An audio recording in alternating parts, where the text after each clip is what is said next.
سلام كمي توعلو كبرى سمعتنا ظهر ميني ميديايو نلوم عربي كلت مسكرم زدالنا يوم حد صرت زيناتات هاجرات نورديك اسعيبنا نقرب لكم هنا نمكتالكم ان عدمنا ارستاتهم كنقدم بابورات مشيتاوي كاب ستوكولم نعمل لاوروبا عامت ملو اقلقلوت كباين تبايلو كابلوميات حيزو ناي كوفيد بوستر كوهابيو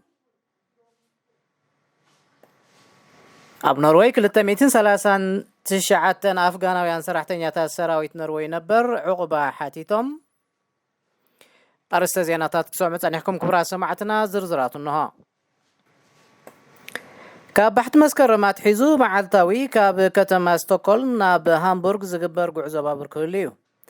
ነዚ ዓመት ሙሉእ ዝቕፅል ኣገልግሎት ብምባል መንግስቲ ዝገብሮ ዘሎ ፍሪ ድጎማ ክሳብ ሓምለ 2026 ክቕፅል እዩ ተባሂሉ ኣሎ እዚ ይኹን እምበር እዘን ባቡራት ኣብ ናይ ፈለማ ነቕሎ ጉዕዘን ብሽግራት ባጉኒ ተጠቂዕን ኣለዋ ብመሰረት ፀብፃብ ሬድዮ ሽወደን ካብ ሎሚ ባሕቲ መስከረም ኣትሒዙ ዕድሜኦም 65 ልዕሊኦም ዝኾኑ ሽማግለታት ከምኡውን ልዕሊ 18 ዝዕድሜኦም ግና ኣብ ተኣፋፊ ኩነታት ጥዕና ዝርከቡ መንእስያት ተወሳኺ ናይ ኮቪድ ቡስተር ክወሃቦም ብኤጀንሲ ህዝባዊ ጥዕና ሽወደን ለበዋ ከም ተሓላለፈ ተፈሊጡ ስለዚ ድማ ዕድሜኦም ናብ 65 ዝተጸግዐ ወይ ኣብ ተኣፋፊ ኩነታት ጥዕና ዘለዉ መንእስያት ክትባት ክወስዱ ከም ዝግባእ ኣብ ፕሮግራም ክትባት ኤጀንሲ ህዝባዊ ጥዕና ሽወደን ኣካየዲ ኣሃዱ ሶሪን ኣንደርሾን ኣተሓሳሲብሎ ሰለስተ ብልቃጣት ዝወሰዱ ሰባት ካብ ጽኑዕ ሕማም ጽቡቕ ምክልኻል ከም ዝህልዎም እቲ ኤጀንሲ ወሲኹ ገሊጹሎ አገልግሎት ዜና ሃርሞኒ ሚዲያ ንሃገራዊ ምርጫ ሽወደን ምኽንያት ብምግባር ምዝተፈላለዩ ሰልፍታት ብዝምልከት ዘካይዶ ዘሎ ሓበሬታ ናይ ምልውዋጥ መስርሕ ብምቕጻል ሃርሞኒ ሚዲያ ዘዳለዎ ናይ ሕቶን መልስን ናይ ህዝቢ ምስ ኣብ ሽወደን ንሶሻል ዴሞክራት ብምውካል ኣብ ሰለስቲኡ ባይቶታት ተሓጽዩ ዘሎ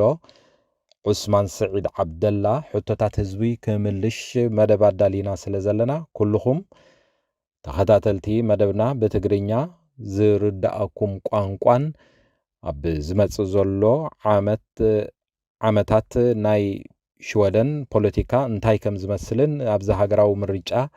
ብዛዕባ ሶሻል ዴሞክራት ይኹን ብሓፈሽኡ ሃገራዊ ምርጫ ሽወደን እንታይ ከም ዝመስል ሕቶታት ዘለኩምን ትጽበይዎን ብዙሓት ሕቶታት ትሰዱ ስለ ዘለኹም ብቐጥታ ናብ ዑስማን ስዒድ ዓብደላ ኣባል ባይቶ ሽወደን ኮይኑ ተሓጺኡ ስለ ዘሎ ንሰልፉን ንሓፈሻዊ ኩነታት ምርጫ ሽወደን ብዝምልከት ዝተፈላለዩ ሕቶታት ክንቅበል መደብ ኣዳሊና ከም ዘለና በዚ ኣጋጣሚ እዚ ክንሕብር ንፈቱ ኩልኹም ሕቶታት ዘለኩም ኣብ ፌስቡክ ብዘሎ ናይ ሃርሞኒ ሚዲያ ገጽ ብምጥቃም ሕቶታትኩም ክትልእኹ ከም ትኽእሉ ከምኡውን info@harmonymedia.sa ኣብ ዝብል ኣብ ስክሪን ተጻሒፉ ዘሎ ኣድራሻ ኢሜይል ተጠቂምኩም ሕቶታትኩም ክትልእኹ ከም ትኽእሉን ብቐጥታ ምስ ዑስማን ስዒድ ዓብደላ ንገብሮ ዘተውን ከነልዕሎ ከም ንኾናን መልስታት ናይ ሕቶታትኩም ክትረኽቡ ከም ትኽእሉ በዚ ኣጋጣሚ እዚ ጻውዒትና ነቕርብ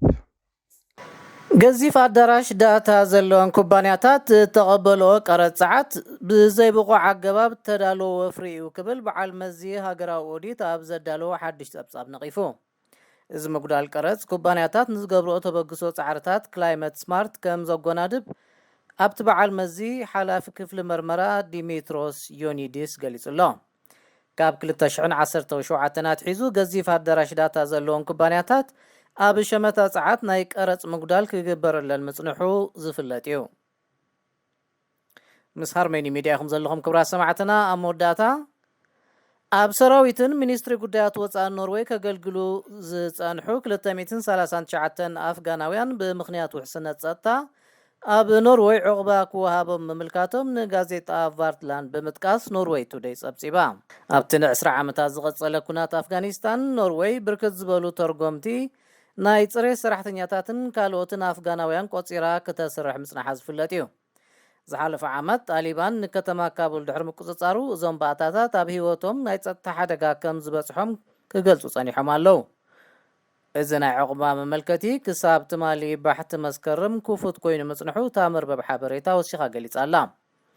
قام كالوت منسترات دحر مسمع منستر فتح نروي نظم حتوتات كرؤيوميو بمسارات مربب حبريتا نروي توداي باركو برا سمعتنا نلو معاربي كلتا مسكرم بهارميني ميديا استدالو حتى صرت زيناتات هاجرات نورجيك بستفتشيو مالو سلامك كتالكم نمسجن سلام هارموني ميديا ዕለተ ልደት መርዓ መመረቕታን ካልኦት ኣገደስቲ ዝኾኑ ናይ ፈተውትኹምን መቕረብትኹምን ምድላዋት ናይ እንቋዕ ሓጎሰኩምን እንቋዕ ኣብቅዓኩምን መልእኽትታት ንምምሕልላፍ ዘኽእለኩም መደብ ጀሚርና ከም ዘለና በዝጋጣሚ እዚ ንኹልኹም ተኸታተልቲ ሃርሞኒ ሚድያ ንሕብር ንኹልኹም ፈተውትኹምን መቕረብትኹምን እንቋዕ ኣብቅዓኩም ንምባል ኣብ ትደልይሉ እዋን ሃርሞኒ ሚድያ ዕድል ከፊትልኩም ስለ ዘሎ ተጠቀምሉ